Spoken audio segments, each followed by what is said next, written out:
Thank you very much. Thank you. Well, thank you, President Powers, Provost Fenves, deans, members of the faculty, family and friends, and most importantly, the class of 2014. It is indeed an honor for me to be here tonight. It's been almost 37 years to the day that I graduated from UT. I remember a lot of things about that day. I remember I had a throbbing headache from a party the night before.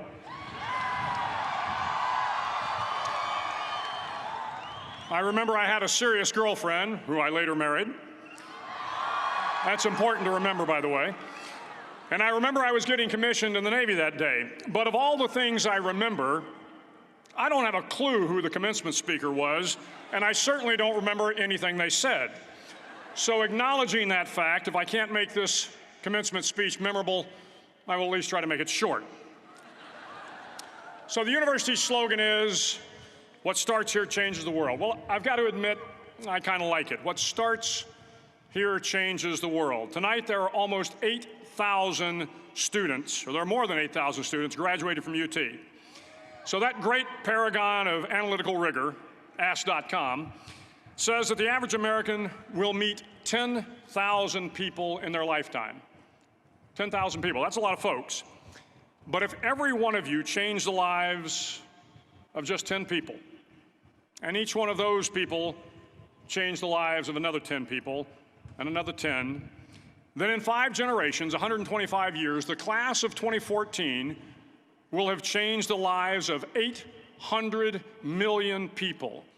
800 million people. Think about it. Over twice the population of the United States. Go one more generation, and you can change the entire population of the world, 8 billion people. If you think it's hard to change the lives of 10 people, change their lives forever, you're wrong. I saw it happen every day in Iraq and Afghanistan. A young Army officer makes a decision to go left instead of right down a road in Baghdad, and the 10 soldiers with him are saved from a close-in ambush. In Kandahar province, Afghanistan, a non-commissioned officer from the female engagement team senses that something isn't right and directs the infantry platoon away from a 500-pound IED, saving the lives of a dozen soldiers. But if you think about it, not only were those soldiers saved by the decisions of one person, but their children were saved, and their children's children. Generations were saved by one decision, one person. But changing the world can happen anywhere, and anyone can do it. So what starts here can indeed change the world. But the question is, what will the world look like after you change it? Well, I'm confident that it will look much, much better. But if you'll humor this old sailor for just a moment, I have a few suggestions that may help you on your way to a better world. And while these lessons were learned during my time in the military, I can assure you that it matters not whether you ever served a day in uniform. It matters not your gender, your ethnic or religious background, your orientation, or your social status. Our struggles in this world are similar, and the lessons to overcome those struggles and to move forward, changing ourselves and changing the world around us, will apply equally to all. I've been a Navy SEAL for 36 years, but it all began when I left UT for basic SEAL training in Coronado, California. Basic SEAL training is 6 months of long, torturous runs in the soft sand, midnight swims in the cold water off San Diego, obstacle courses, unending calisthenics, days without sleep, and always being cold, wet, and miserable. It is 6 months of being constantly harassed by professionally trained warriors who seek to find the weak of mind and body and eliminate them from ever becoming a Navy SEAL. But the training also seeks to find those students who can lead in an environment of constant stress, chaos, failure, and hardships. To me, basic SEAL training was a lifetime of challenges crammed into 6 months. So here are the 10 lessons I learned from basic SEAL training that hopefully will be of value to you as you move forward in life.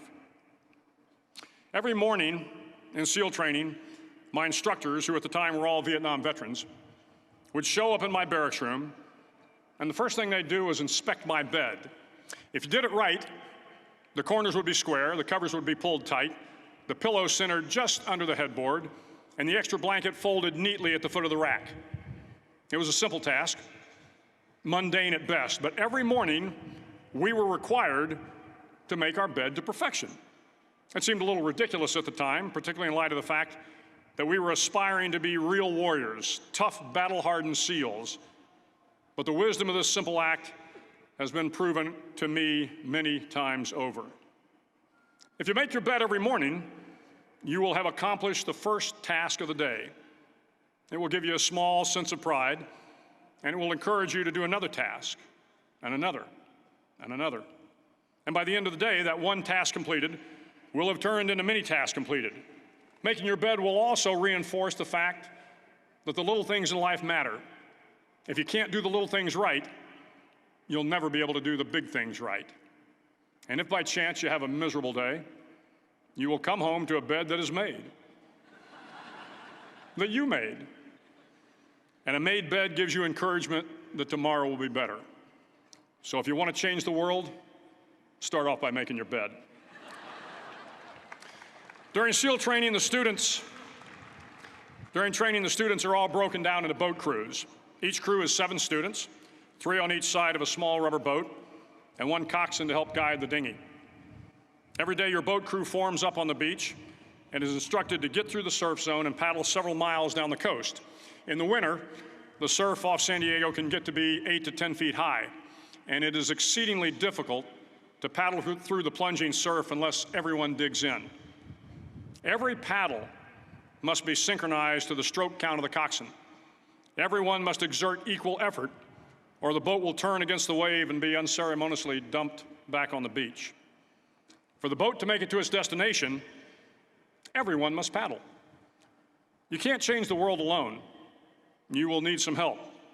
And to truly get from your starting point to your destination takes friends, colleagues, the goodwill of strangers, and a strong coxswain to guide you. If you want to change the world, find someone to help you paddle. Over a few weeks of difficult training, my SEAL class, which started with 150 men, was down to just 42. There were now 6 boat crews of 7 men each. I was in the boat with the tall guys, but the best boat crew we had was made up of the little guys, the Munchkin crew, we called them. No one was over 5'5". The Munchkin boat crew had 1 American Indian, 1 African American, 1 Polish American, 1 Greek American, 1 Italian American, and 2 tough kids from the Midwest. They out-paddled, outran, and outswam all the other boat crews. The big men in the other boat crews would always make good-natured fun of the tiny little flippers the Munchkins put on their tiny little feet prior to every swim. But somehow these little guys from every corner of the nation and the world always had the last laugh, swimming faster than everyone and reaching the shore long before the rest of us. SEAL training was a great equalizer. Nothing mattered but your will to succeed, not your color, not your ethnic background, not your education, not your social status. If you want to change the world, measure a person by the size of their heart, not by the size of their flippers. Several times a week, the instructors would line up the class and do a uniform inspection. It was exceptionally thorough. Your hat had to be perfectly starched, your uniform immaculately pressed, your belt buckle shiny and void of any smudges. But it seemed that no matter how much effort you put into starching your hat or pressing your uniform or polishing your belt buckle, it just wasn't good enough. The instructors would find something wrong. For failing the uniform inspection, the student had to run, fully clothed, into the surf zone, then wet from head to toe, roll around on the beach until every part of your body was covered with sand. The effect was known as a sugar cookie. You stayed in the uniform the rest of the day, cold, wet, and sandy. There were many a student who just couldn't accept the fact that all their efforts were in vain, that no matter how hard they tried to get the uniform right, it went unappreciated. Those students didn't make it through training. Those students didn't understand the purpose of the drill. You were never going to succeed. You were never going to have a perfect uniform. The instructors weren't going to allow it. Sometimes, no matter how well you prepare or how well you perform, you still end up as a sugar cookie. It's just the way life is sometimes. If you want to change the world, get over being a sugar cookie and keep moving forward. Every day during training, you were challenged with multiple physical events: long runs, long swims, obstacle courses, hours of calisthenics, something designed to test your mettle. Every event had standards, times you had to meet. If you failed to meet those times, those standards, your name was posted on a list, and at the end of the day, those on the list were invited to a circus. A circus was 2 hours of additional calisthenics, designed to wear you down, to break your spirit, to force you to quit. No one wanted a circus. A circus meant that for that day, you didn't measure up. A circus meant more fatigue, and more fatigue meant that the following day would be more difficult, and more circuses were likely. But at some time during SEAL training, everyone made the circus list. But an interesting thing happened to those who were constantly on the list. Over time, those students who did 2 hours of extra calisthenics got stronger and stronger. The pain of the circuses built inner strength and physical resiliency. Life is filled with circuses. You will fail. You will likely fail often. It will be painful. It will be discouraging. At times, it will test you to your very core. But if you want to change the world, don't be afraid of the circuses. At least twice a week, the trainees were required to run the obstacle course. The obstacle course contained 25 obstacles, including a 10-foot wall, a 30-foot cargo net, a barbed wire crawl, to name a few. But the most challenging obstacle was the slide for life. It had a 3-level, 30-foot tower at one end and a 1-level tower at the other. In between was a 200-foot-long rope. You had to climb the 3-tiered tower, and once at the top, you grabbed the rope, swung underneath the rope, and pulled yourself hand over hand until you got to the other end. The record for the obstacle course had stood for years when my class began in 1977.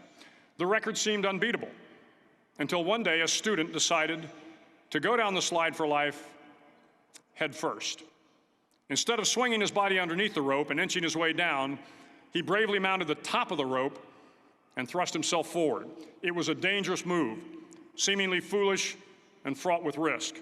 Failure could mean injury and being dropped from the course. Without hesitation, the student slid down the rope perilously fast. Instead of several minutes, it only took him half that time. And by the end of the course, he had broken the record. If you want to change the world, sometimes you have to slide down the obstacles head first. During the land warfare phase of training, the students are flown out to San Clemente Island, which lies off the coast of San Diego. The waters off San Clemente are a breeding ground for the great white sharks. To pass SEAL training, there are a series of long swims that must be completed. One is the night swim. Before the swim, the instructors joyfully brief the students on all the species of sharks that inhabit the waters off San Clemente. They assure you, however, that no student has ever been eaten by a shark, at least not that they can remember. But you are also taught that if a shark begins to circle your position, stand your ground. Do not swim away. Do not act afraid. And if the shark, hungry for a midnight snack, darts towards you, then summons up all your strength and punch him in the snout, and he will turn and swim away. There are a lot of sharks in the world. If you hope to complete the swim, you will have to deal with them. So if you want to change the world, don't back down from the sharks. As Navy SEALs, one of our jobs is to conduct underwater attacks against enemy shipping. We practice this technique extensively during training. The ship attack mission is where a pair of SEAL divers is dropped off outside an enemy harbor and then swims well over 2 miles underwater, using nothing but a depth gauge and a compass to get to the target. During the entire swim, even well below the surface, there is some light that comes through. It is comforting to know that there is open water above you. But as you approach the ship, which is tied to a pier, the light begins to fade. The steel structure of the ship blocks the moonlight. It blocks the surrounding street lamps. It blocks all ambient light. To be successful in your mission, you have to swim under the ship and find the keel, the center line, and the deepest part of the ship. This is your objective. But the keel is also the darkest part of the ship, where you cannot see your hand in front of your face, where the noise from the ship's machinery is deafening, and where it gets to be easily disoriented, and you can fail. Every SEAL knows that under the keel, at that darkest moment of the mission, is a time when you need to be calm, when you must be calm, when you must be composed, when all your tactical skills, your physical power, and your inner strength must be brought to bear. If you want to change the world, you must be your very best in the darkest moments. The 9th week of training is referred to as Hell Week. It is 6 days of no sleep, constant physical and mental harassment, and one special day at the Mud Flats. The Mud Flats are an area between San Diego and Tijuana where the water runs off and creates the Tijuana Sloughs, a swampy patch of terrain where the mud will engulf you. It is on Wednesday of Hell Week that you paddle down to the Mud Flats and spend the next 15 hours trying to survive this freezing cold, the howling wind, and the incessant pressure to quit from the instructors. As the sun began to set that Wednesday evening, my training class, having committed some egregious infraction of the rules, was ordered into the mud. The mud consumed each man till there was nothing visible but our heads. The instructors told us we could leave the mud if only 5 men would quit. Only 5 men, just 5 men, and we could get out of the oppressive cold. Looking around the mud flat, it was apparent that some students were about to give up. It was still over 8 hours till the sun came up. 8 more hours of bone-chilling cold. The chattering teeth and the shivering moans of the trainees were so loud, it was hard to hear anything. And then one voice began to echo through the night. One voice raised in song.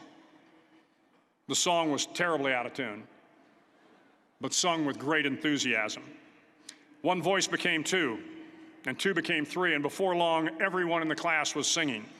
The instructors threatened us with more time in the mud if we kept up the singing, but the singing persisted. And somehow the mud seemed a little warmer, and the wind a little tamer, and the dawn not so far away. If I have learned anything in my time traveling the world, it is the power of hope, the power of one person, a Washington, a Lincoln, King, Mandela, and even a young girl from Pakistan, Malala. One person can change the world by giving people hope. So if you want to change the world, start singing when you're up to your neck in mud. Finally, in SEAL training, there's a bell. A brass bell that hangs in the center of the compound for all the students to see. All you have to do to quit is ring the bell. Ring the bell, and you no longer have to wake up at 5 o'clock. Ring the bell, and you no longer have to be in the freezing cold swims. Ring the bell, and you no longer have to do the runs, the obstacle course, the PT, and you no longer have to endure the hardships of training. All you have to do is ring the bell to get out. If you want to change the world, don't ever, ever ring the bell. To the class of 2014, you are moments away from graduating, moments away from beginning your journey through life, moments away from starting to change the world for the better. It will not be easy, but you are the class of 2014, the class that can affect the lives of 800 million people in the next century. Start each day with a task completed. Find someone to help you through life. Respect everyone. Know that life is not fair and that you will fail often. But if you take some risks, step up when the times are the toughest, face down the bullies, lift up the downtrodden, and never, ever give up. If you do these things, the next generation and the generations that follow will live in a world far better than the one we have today. And what started here will indeed have changed the world for the better. Thank you very much. Hook 'em horns.